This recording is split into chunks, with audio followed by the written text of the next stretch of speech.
Kamusta mga tol? Champion ang strong group sa Jones Cup no? Pero teka lang ha. Ang dami kong nakikita nagsasabi, luto daw yung laban Totoo ba yung ganun? Tirahin na natin yan. Pero bago yan, at tsara muna tayo, focus lang sa goal. Okay, first quarter, yung depensa ng strong group, ganyan no? Merong ibang sumasalo sa roller. Tapos itong malaki ng Taiwan, pinapatira talaga nila sa labas no? Yan, portrait, tungkap na nga. Sadya talaga yan mga tol, pinapatira talaga nila. Tingnan nyo Ibig sabihin lang yan, na-scout na sila ng strong group na mahina sa 3 siyang hayop na yan. Ayan, tungkap na naman. At puro 3 points naman yung tinitira ng Chinese Taipei sa umpisa. Yan pa isa, tinan niya Si Apro, bigla na tumira sa 3 points tungkap na naman. Ito pa isa, si Apro na naman. Tinan yung depensa yan Sadya talaga mga tol Ang layo ng depensa ng Japayukip tinira na nga, portrait, pumasok naman yan. Tapos yung strong group naman, sunod-sunod yung mga turnovers. 4 kagad, umpisa pa lang. Ayan tapo, anong sabaw. Naka-fast break to yung Chinese Taipei, sinalubong ni Makulot, pumasok naman yan. Ito pa isa, tingnan niya medyo borderline actually itong call na to mga tol Pwedeng traveling, pwede rin hindi Kung ang tingin kasi ng referee dito ay nauna umapak yung dalawang paa bago nag-dribble. Traveling talaga yung ganon. Sobrang dikit kasi talaga So okay lang yan, hindi yan luto. Ito yung totoong traveling mga tol. Binawayan ni Makulot humakbang na isa tapos humakbang pa ng dalawa pa. Traveling talaga yan, di ba? Pero hindi naman pumiti yung referee dyan. Makulot, jumamper, patay ka dyan. At naka-back to back naman bigla si Japayukip mga tol. Ayan ang ganda ng screen ni Makulot Tumigil si Japayukip, sabay bigla tumira ng 3 points. Patay ka dyan. Ito drop coverage naman yung depensa. Ang ganda na naman ng screen Open tuloy yan, Japayukip, portrait, patay na naman. Ganon din yung ginawa ng Chinese Taipei mga tol Dalawa pala yung Apro, ayan ayan, nag-under the screen yung depensa. Tinirana ni Apro, portrait, patay na naman. Tapos pumoste naman dito si Makulot. Sabi ng iba, benta raw laro nito Actually, papakita ko yan bukas Ayan, good defense bali magtae pa nga. Tapos ayun, pinasok na ng strong group si Kwame Brown. Nag-pick and roll sa ibabaw. Ayan si Flying RJ libre, pabanda. Wala naman yan. Tapigan, ayun, bola daw ng Chinese Taipei. Luto na naman daw, luto. Pero kapag tinignan naman natin sa replay, tinan niya natapik ni Kwame Brown at ayan, nag-iba nga yung ikot ng bola. So nahawakan pa nga talaga nito. So yan, dapat sa strong group yung bola dyan. Tapos ito naman, ang gulo talaga ng depensa ng Taiwan. Hindi nila alam kung sino yung tao-tao nila Nalibito si Resparano, portrait, patay ka dyan. Pero parang okay pa naman yung tawagan so far, diba? Isa lang yung bintis Ayan, sumalaksak si Makulot, sumabit yung kamay bago mag-take off. Foul daw sabi ni Rep. Walang free throw kasi sa baba pa lang daw yung foul. Tama naman. At tapos mga tol, yung napansin ko, kapag ipinapasok ng strong group si Resparano, palagi kasabay ni Flying RJ Again, yung defense nila, ayan, si Makulot yung sumasalo sa roller. Pero naipasa pa rin kay Tisoy, si Resparano, bounce, pansitan. Semi-fast break tuloy yung strong group, walang bumakos kay Resparano. Ayan siya, pumapasok Ayun na nga, nice rebound, ipinasa palabas, tinir na kagad defender, patay ka dyan. Ang laki talaga ng impact ng Resparano simula nung ipinasok siya. Ayan pa, nice defense, portrait, tungkab na nga. Ayun, natapos na yung first quarter, 12-16, lamang ka strong group. Ay, like mo, hype ka, pangit ng boss ko yun. Inuubo kasi ako ngayon Gumagawa pa rin akong video, mahiya ka na ba? Mag-like ka na. Tapos second quarter, pick and roll kay Resparano. Ayan, tinan nyo ginulangan ni Resparano Ayaw bitawan yung braso. Yun, offensive foul ka daw, sabi ni Rep. Tama naman ito, pumaposte naman si Makulot. Gulangan silang dalawa. Ayan, nakahawak sa damit Up to this point mga tol, si Makulot talaga yung nanggugulang dyan. Dito lang medyo nakagulang yung tao niya. Ayan, tinan nyo, nahawakan siya dyan, diba? Ay, nagreklamo siya, ba't wala daw foul? Kung ako'y tatanungin, tama yung ginawa ng referee, walang call dyan, babayaan mo lang silang dalawa. Tapos nagulat ako, mayroong babaeng player ng Taiwan. Ayan, pinasok na pick and roll, nakagulat si Gerlalo, bigla pa floater, pasok, go girl. At up to this point, parang solid pa talaga yung mga tawag ng referee para sa akin si Kwame Brown sumundot, protocol dyan tol. Sinasabihan tuloy siya, taas mo na lang kasi kamay mo tol, taas mo lang. Resparano naman dito, binuwayan na, sinilaksa kagad, sabay pumeke, kumagat, ayan, protocol na naman, good call na naman kay rep. Actually ako mga tol, bihira talaga ako manood na nag-free throw. Pero dito kahit isang araw ka pa mag-free throw, okay lang, mapanoorin ko Tinatagalan talaga ng Resparano tumira sinusulit yung 10 seconds sa free throw. Ayan, tungkab na nga. Seryoso mga tol maayos pa talaga yung mga tawag ng referee hanggang dito. Pinapakita ko lang sa inyo Ayan, sumalaksak si Pender, ang bilis tumawag ng referee protocol na naman daw. Ayan, pumito ka na pumito rep. Mahilig talaga manood na nag-free throw Ano tol, pumasok ba? Pasok tol, pasok pareho. Tapos pick and roll naman yung Taiwan rito. Ayan hinadop, sumalaksak. Tinan nyo depensa ng strong group mga tol super strong talaga. Pero yun, nabagsaka, foul na naman. Hindi naman siya nagreklamo, foul naman kasi talaga siya Ayan pa, babae na naman. Ang sikip na, dinarable pa rin. Ayun, natapik na nga, tapo ng sabaw. Nakakunik Kwame Brown, binigay Flying RJ. Pumegi pa muna, tsaka tinilas 3 points. Patay ka rin dyan. Tapos fast break naman yung Taiwan dito. Tingin si Resparano mga tol, oh. Ang layo niya dyan, diba? Pero sinapian ni Bayayaman ng walang ya. Ayan, inaabot pa, baos pansitan. Pero nakuha nila uli. Tingnan niya, tulakan sa ilalim mga tol. Ayan, no? Nanulak si Jabel Agi. Pero doon sa talunan, tumuo naman yung tisay kay Jabel Agi. Ayun naman yung nakita ng referee. Good call na naman, ref. Ang dami talagang foul na tinatawag dito ha. Pero solid talaga yung mga tawag eh. Ang ganda ng screen no. Tingnan niyo yung braso. Ayan, tingnan niya mga tol. Tinamaan yung braso ni Resparano. Free foul na naman. Nice call na naman, ref. O di syempre, free throw na naman, di ba? Masaya na naman kayo lahat. Panoorin natin mabuti kung paano mag-free throw si Resparano. Marami talaga tayong matututunan dyan eh. Nice naman ang puteste, ang ganda naman ng release. Pasok na naman. Yan ba mga tol? Yan ba yung luto na sinasabi nyo? Parang hindi naman ata, so para. Napaka-solid talaga ng mga tawag ng referee. Mabilis yung tawag at wala nakakalusot. And free fall na naman daw. O di syempre, free throw na naman, di ba? Masaya na naman tayo lahat. Panoorin natin mabuti kung gaano kaganda mag-free throw si Flying RJ. Ayan, ang ganda ang puti. Ay, nice na naman.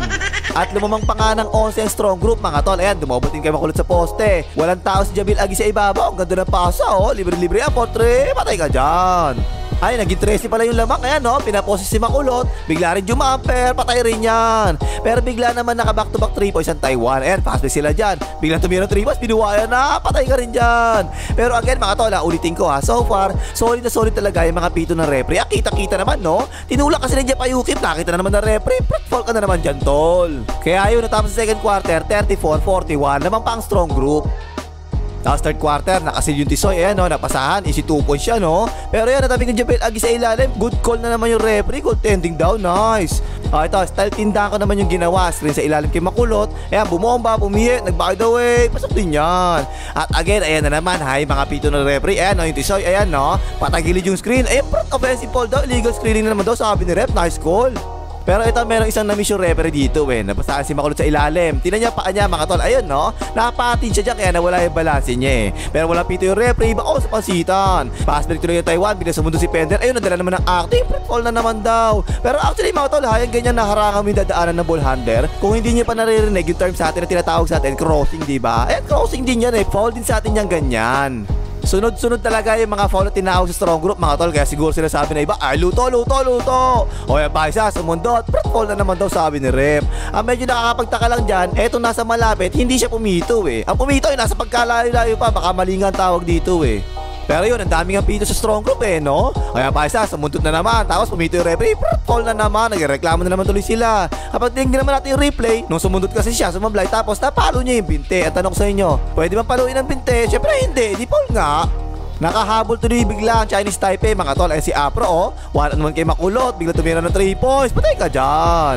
O ito naman, naagaw ni Makulot. Diretso mo na tol, diretso mo. Ayan o, tinan nyo oh. Dalawang best actually na foul si Makulot dyan. Pero di naman pumito yung referee, tuloy yung laro.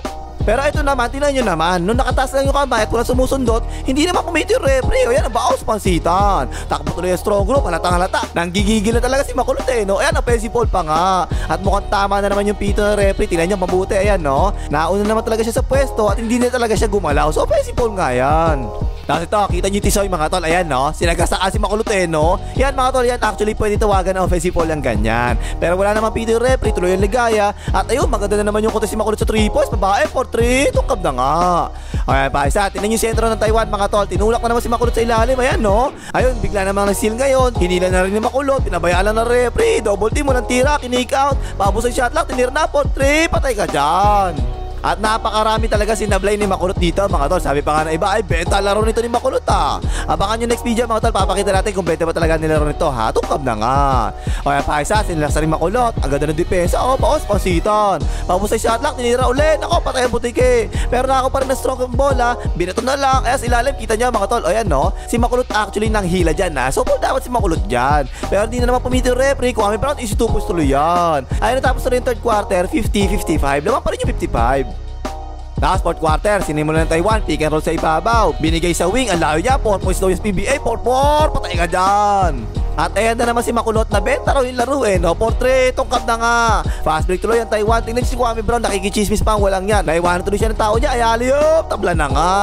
Nabaliktad bigla yung ihip ng hangin ngayon mga tol ha. Lopo sila kay Tisoy. Tingnan niyo yung braso ni Kwame Brown mga tol. Tinamaan talaga yung braso. Eh di pa nga yan. Hindi yan taas kamay lang Kwame Brown. May angle talaga yung kamay mo. Yan, tingnan mo oh. Dumiretso lang yan pagkatapos mo tamaan yung braso. Sunod-sunod na ang shoot ng Taiwan mga tol. Ayan, fast break na naman sila. Bigla na naman tumira ng 3 points. Patay na naman. Time out ang strong group. Lamang na ng 6 yung Taiwan mga tol ha. Ayan si Flying RJ, tinatawa ng babae. Bigla rin tumira ng 3 points. Ayan o, nasahod ng konti sa ilalim. Yung referee, pipito na sana. Ay, wag na lang pala. Ang galing mo, ref. Ayun, pumasok naman yan. Pagkatapos niyan, tinawagan naman ng illegal screening si Makulot. Eh, tingnan nyo naman kasi, illegal screening naman talaga eh. Kitang-kita naman. Tama naman yung tawag ng referee eh. O, ito, malala. Ilang step yung tingin nyo dyan. Pag nag-referee kayo mga tol sa atin ha, aagapan nyo talaga dapat yung ganyan. Kasi tingnan nyo, pagkatanggap ng bola, 1, 2, 3, 4, 5. 5 steps yung ginawa eh. Pero di pumito yung referee, good defense siya, no? Pero yung foul daw, sabi ni ref, counted pa nga. Mukha namang walang foul mga tol eh, no? Pero sa ibang angle, tingnan nyo, ayan, no? Napatalon kasi paabante si Makulot kasi napikian siya eh. Kaya yung pagbagsak niya, ayun, foul na naman talaga. Tama naman yung ganon. So, 6 pa rin yung lamang ng Taiwan ha. Ang ganda ng screen ni Makulot oh. Flying RJ, kita-kita ang bakal for 3. Patay ka dyan. Next play naman, umabot naman yung tawag sa strong group. Kaya kitang-kita Paul eh oh. Pero di pumito yung referee, pinasa kay Makulot, bumelo. Ayan, inabot pa ng konti, baldog tuloy yan. Depensa naman strong group dito, kaya kita niya napatid mga tol. Ayan no. Kagaya nung kanina kay Makulot, di ba napatid din siya eh. Hindi naman sinasadya mapatid dyan, pero dahil na out of balance yung ball handler dyan, Paul talaga yan. Tama naman yung tawag ng referee. Last 1 minute 8 seconds na lang nalalabi. Lumamang pa ng 7 yung Taiwan mga tol. Ayan, drapas oh. Muntik na maagaw ni Makulot. Is 2 points. 7 ng halamang ng Taiwan. Pero ang ganda ng ginawa ng strong group dito mga tol ha. Kasi hindi sila nagsettle sa 3 points. Ayan, tinan niya mga tol no. Kasi kung itinira yan tapos sumablay, wala na. Talo na talaga sila dun eh. Pero dahil sinilaksak niya tapos foul daw, sabi ni ref, penalty pa ha. At ayun, naipasok pa nga yun. 2 free throw ha. Naipatuloy sa 5 na lang yun lamang. At nagkaroon pa nga sila ng chance mag-full court press. Ayan no. Kaya ayan na nga, natarap na nga, naagaw pa rin dyan Ayukip yung pasa, ayan no? Ayun, tingnan niya, may contact diba? Pero good no call na naman ng referee yan. Naipasa kay Kabagdot, lumay-up, 3 na lang ang lamang. Ayan, bola ng Taiwan, ibinigay na naman kay babae lang yan. Pag ganyan mga tol ha, wag nyo ibibigay sa babae yung bola kasi kapag under pressure, naku po, sirang-sira talaga desisyon niya mga babae. O ayan, sinalasak, lumay-up, wala na nga, sabi ko na sa inyo eh. Fast break tuloy yung strong group, nice pass, so sinabaya, foul daw sabi ni ref. Walang magawa yung mga cheerleader mga tol, nag-i-split na sa gilid pero pumasok pa rin 2 free throw, 1 na lang ang lamang ng Taiwan. At dahil galing na naman sa free throw, syempre, full court press na naman sila, diba? Tinan niyo yung pwesto na niya Ayukip mga tol. Ayan no, nakatalikod siya sa imbounder, diba? Ayan mga tol, dapat alam nyo na yan ha. Ang trabaho mo dyan, ang gagawin mo dyan, kung sino yung tingin mo makakalusot, yun ngayon siya salubungin mo. Kaya tuloy, naharangan niya yung papasahan eh, oh. Sa malayo na tuloy ipinasa, napakadelikado naman niya, malayo yung pasa, ayun, tapo ng sabaw. Sinilasak ni Kabadlot, libre-libre siya Ayukip, for 3, patay ka dyan, naman pang strong group. O ayun, inilabas na yung babae, sa lalaki na ibinigay, sinalaksak, ingat na ingat yung depensa, ayan no, ayaw maka-foul eh, at ayan tingnan niya mga tol, foul counted pa dapat yan, kita nyo naman no, itinulak siya habang nasa area siya eh, kaya tingnan nyo yung bagsak niya, alanganin talaga yung bagsak niya, diba? Pero hindi pumito ang referee ng Taiwan ha, baka sabihin nyo, luto, ayun, overtime pa nga, hayop na yan. At tapos sa overtime, mukhang sa strong group na talaga to. Syempre, tingnan nyo, oh. Tumira si Flying RJ ng 3 points sa corner. Bumahanda pa eh. Buenos talaga. Patay ka dyan. At again, mga tol, ang tinitingnan ko rito, ha, kung tama ba yung mga pito ng referee. At tingnan nyo, sumundot, oh. Tol ka dyan, tol. Hindi na naman makapaniwala ng strong group. Nagreklamo na naman sila. Pero mga tol, ha, kapag nag-referee kayo sa atin, napakadali talaga tawagan ng foul niyan. Ganyan eh. 95% of the time, tatawagan ko talaga ng foul yan. Tingnan nyo naman yung contact. Ayan, oh. Lakas-lakas talaga. Foul talaga yan. Kaya kung naalala nyo, lagi ko sinasabi, iwasan nyo sumundot kasi kapag nakita ng referee tulad yan, sumundot si Kabaglot, diba? Mapapansin lang ng referee na meron kakaiba nangyari sa braso ng sinundutan, ipito talaga ng foul yun, sinamahan pa ng arte, kaya yung foul na naman. Pero mukha namang hindi to one-sided na tawagan mga tol eh. Kita nyo oh, binuto tayong palobo ni Makulot pero sabi ni Red, goaltending ka dyan tol, pababa na yung bola. Ayun, yung Tisoy naman yung nagtataka ngayon eh oh. At ito na naman, ayan na naman, sabi ko sa nakaraang video, diba? Sa FIBA rules mga tol, kapag umangat ang pivot put na nasa kamay pa yung bola bago mag-dribble tulad yan, traveling dapat yung ganyan. Pero hindi pinutuhan, tapos sa pinutuhan, yung offensive foul, ayan no? Ang tanong eh, tama ba na offensive foul yan? Sa unang contact mga tol, wala pa talaga eh, okay pa eh, bangga lang eh. Pero kita nyo ba yung braso na tumulak? Isa pa yan mga tol ha, kapag nagre-referee ka, kapag nakita mo na extend yung braso, kadalasan talaga, tatawagan mo na dapat na offensive foul yung gano, kaya right call talaga yan. At meron namang mga no-call na pumumbor naman sa strong group. Kaya kita nyo yung sundot, ayan no, bola ba yan o kamay? Kamay yan panigurado mga tol. Kaya nga bumagsak yung kamay ni Tisoy pagkapaalo sa kanya, pero yung bola nandun pa rin sa ibabaw eh oh. Pero hindi pinutuhan ng referee yan ha, nakaagot tuloy yung strong group dyan. So lamang ng dalawang strong group mga tol. At again, ayan na naman no, sabi ko sa inyo, kapag sumundot ka at sumala yan, tinamaan mo braso, kadalasan talaga pipituhan ka talaga dyan. Penalty yung strong group dyan mga tol ha. 14 seconds na lang nalalabi, 2 na lang ang lamang nila. Pero yun, ang lakas mag Starbucks ng hype na to oh. Unang free throw pala, sablay na yun, tapos ang boxing champion na ka strong group 79-83. At marami talaga ako nakita nagsasabi na ay luto yung laban tol. Pero parang hindi naman no. Meron talaga ilang tawag na pumubor sa Chinese type pero meron din namang mga tawag na pumubor sa strong group Hindi naman kasi porket maraming foul na tinawag tapos home court ng kalaban, luto na kagad, hindi ganon ha. Syempre kailangan talaga tingnan nyo mabuti kung mahal ka ba talaga niya o may mahal na siyang iba. O ano pang himagas pag like kayo makita ng mga referee.